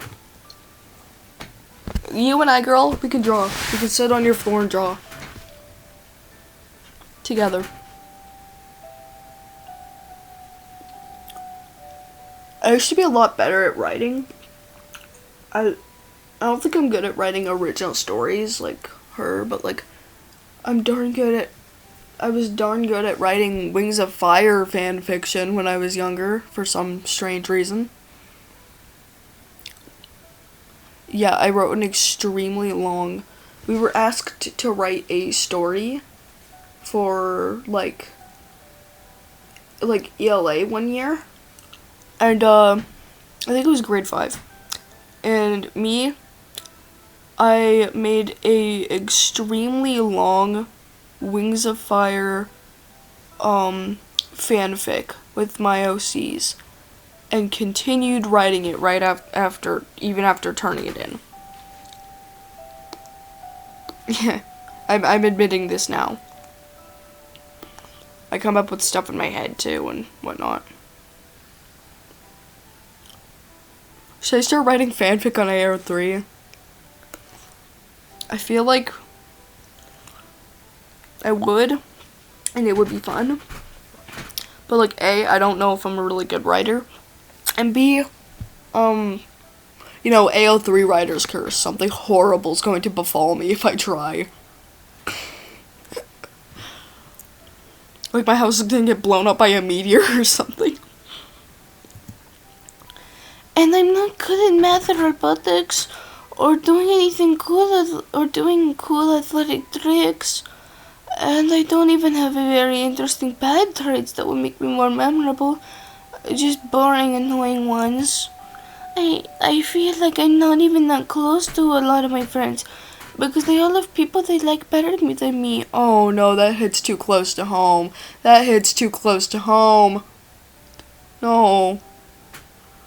Oh, stop making me think of how sad my life used to be with my friendships. Stop making me think of it. Oh, she's too much like me. She's my baby and I love her. It's like the song Hermit the Frog. Specifically the line where it's like, you're just a little bit too much like me. Because that's how I feel right now. She's just a little bit too much like me, you know? She reminds me too much of myself and I'm starting to get sad thinking of it. And I can't even blame them for it because I would like other people better than me too. But I still wish they liked me more. With a lot of them, I'm pretty sure if I didn't talk to them first, they'd never bother to speak to me again. They wouldn't even miss me. And why would they? What am I even doing that's worth missing? And I want to be like the characters I read about. They're all pretty and cool and know the right things to say when people like them. And they're chosen by the universe to do great things. And they have dramatic, sweeping quadrant stories that make people's pushes flutter. And I'm just nothing like them. I'm nothing like any of them. I'd make a really bad book. I'm so happy Carlos likes me, but I'm scared he's going to change his mind too. I really like him. It'd be so sad if he decided he didn't like me anymore, but there are so many better people than me. I don't know how to be better than this, or how to be different than this, or anything. I'm just this, and it never seems like enough in comparison. So I don't know how to put me in my AUs, because I don't know why anyone would want to read about this. Me. Okay, so how long has she been keeping that all in? Meulin sniffles, wiping at her eyes. Well, I guess. I don't know. I would have told. I don't know who I would have told, and even if I did, I'm scared they'll just agree. Well, okay, fair enough. Not the part about them agreeing, but the keeping it in a while. But she told you, and now you're going to respond to it. She may want her to buckle in for this one, or hold on to her metaphorical hat, or whatever. This might knock off her also metaphorical socks. You don't think Meulin is boring? You don't? Even though I told you about my stuffed Lucy for so long? I know that's Wiggler antics. I just get too excited. Girlie, I have so many plushies too. I've named a lot of them. Like, this tower I have in this net is insane. If I had my camera on, I would show y'all, because it's huge. And I keep getting more plushies. Also, yes, I do have favorite stuffies. They're like my childhood stuffed animal and that stupid bootleg Pebble plush my girlfriend gave me. Honestly, I think this Pebble plush is, for some reason, made Pebble become a bit of a comfort character, a slight bit. Or is this plushie because it reminds me of her and I don't know. But yeah, girl, me too. I love plushies. I really want to get the Homestuck makeshift plushies, but they're so expensive.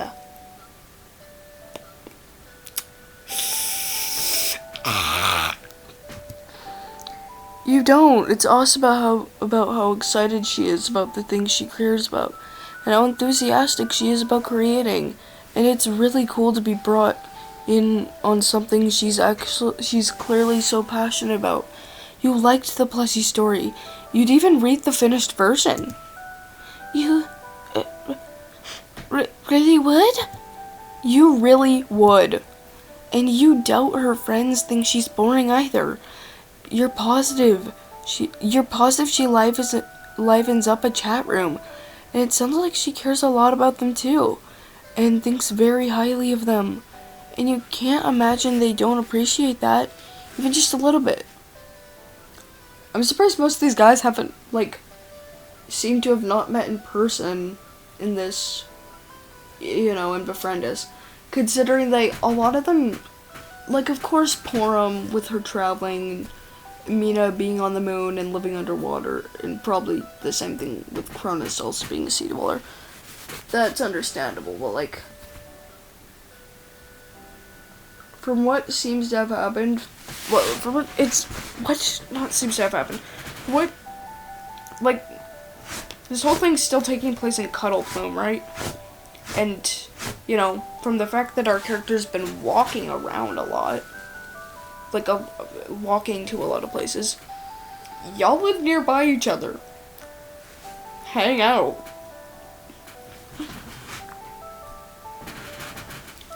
Oh, I'm just rambling about that, but she thinks very highly of them, and you can't imagine they don't appreciate that, even just a little bit. Not sure if I already read that last part, but I do care about them. You know she does. That's obvious. And furthermore, it's okay to not be as good at things as other people, because she's got things she's good at that other people aren't. And even if she didn't, that's fine. It's okay to do things because you enjoy them, even if you're not good at them. It's a good thing, even. You don't always have to do things well for them to have value. Besides, the only way to get better at things is to practice. Meulin clearly puts in a lot of practice,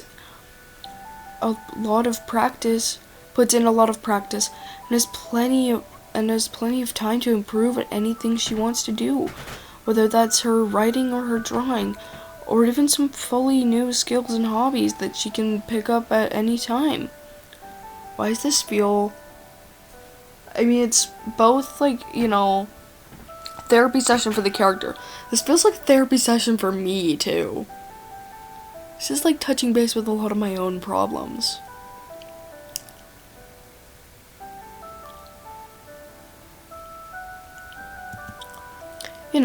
Playing an instrument, or learning a language, or becoming good at doing cool athletic tricks, or pottery, or whatever. In fact, you're positive she will get better at things, and also learn new things, because that is just how life works. But it's still valuable to do things you like, even if you're not good at them. There are other reasons to do things.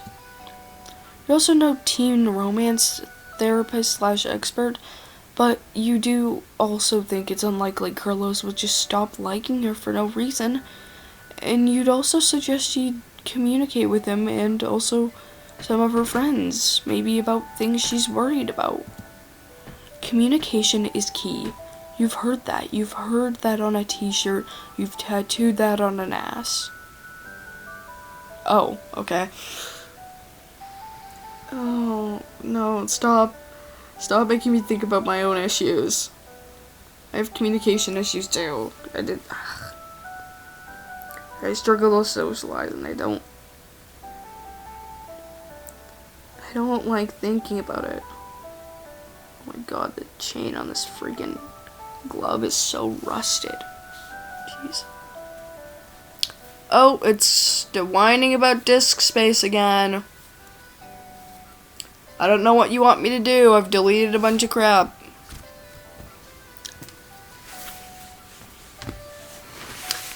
I don't know if I have an SD card for this thing. I don't know if this thing can even take one. Doesn't look like it. having some other kind of storage device would probably be useful.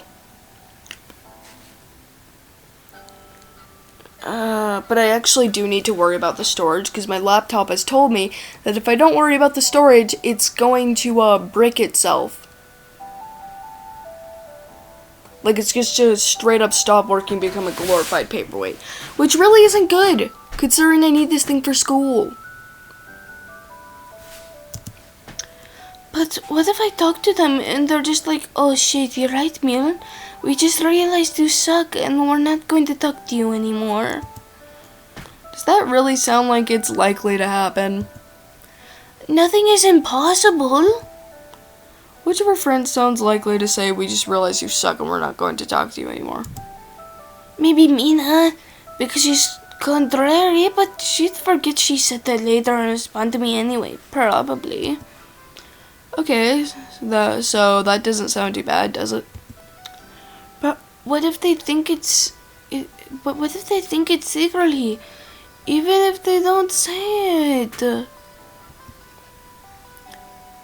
You think that her friends probably value her presence in their lives more than she realizes. You do think they'd miss her if she stopped talking to them. And honestly, even if they don't, which is unlikely in your very learned and knowledgeable friendship expert opinion, then that would suck, but she could make new friends. She's 13? She's got plenty of time to figure this out, and to meet people, and all that good shit.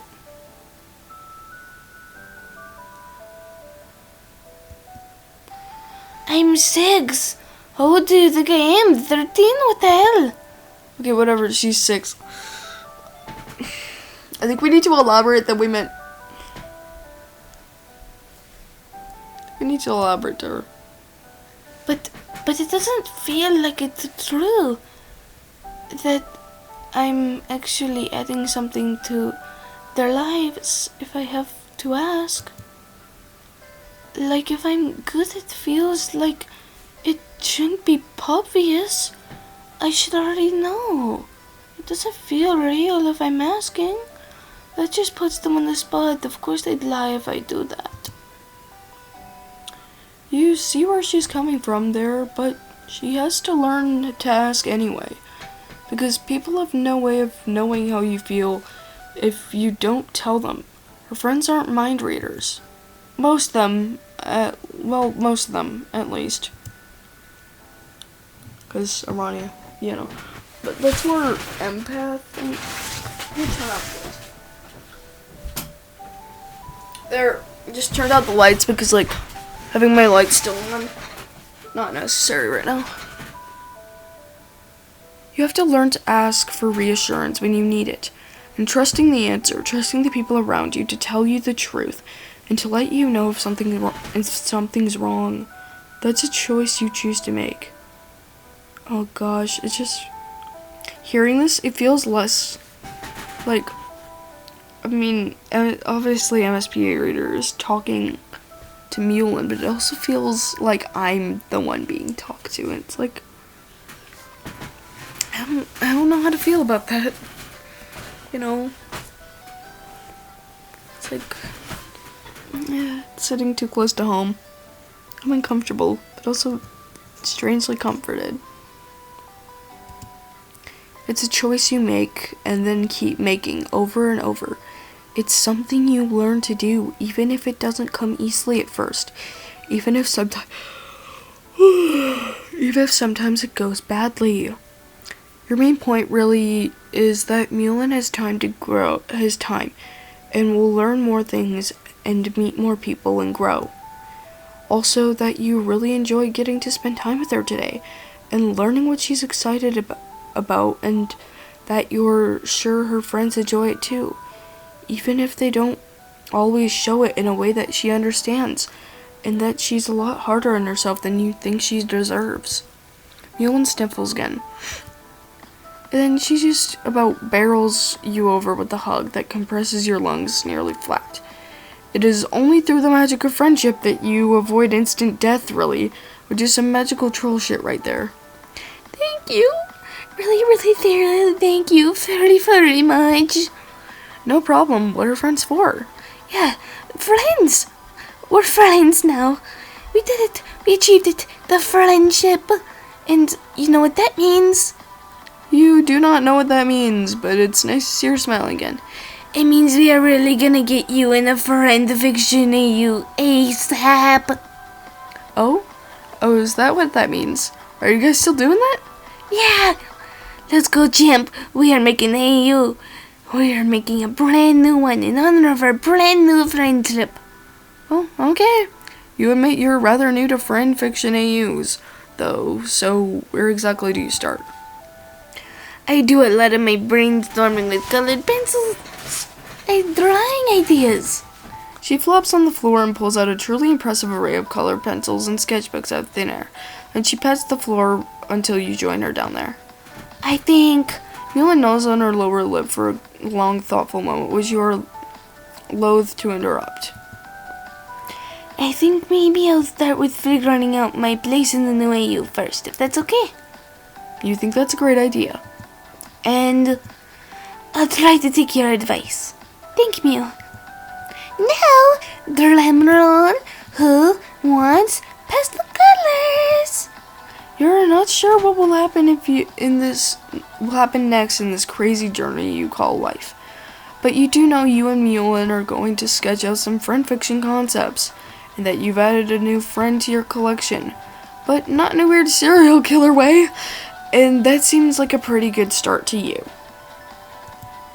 So you roll up your sleeves, and you do, in fact, lay claim to some pastel colors. Oh, your story now. This is adorable. Okay, guys, that was trigger warning fun. Okay, guys, that was Meulin's good ending. Sorry that I started rambling about how close to home that started getting. Anyways, I hope y'all have a nice night, considering it's like, I don't know, 10 o'clock while I'm recording this.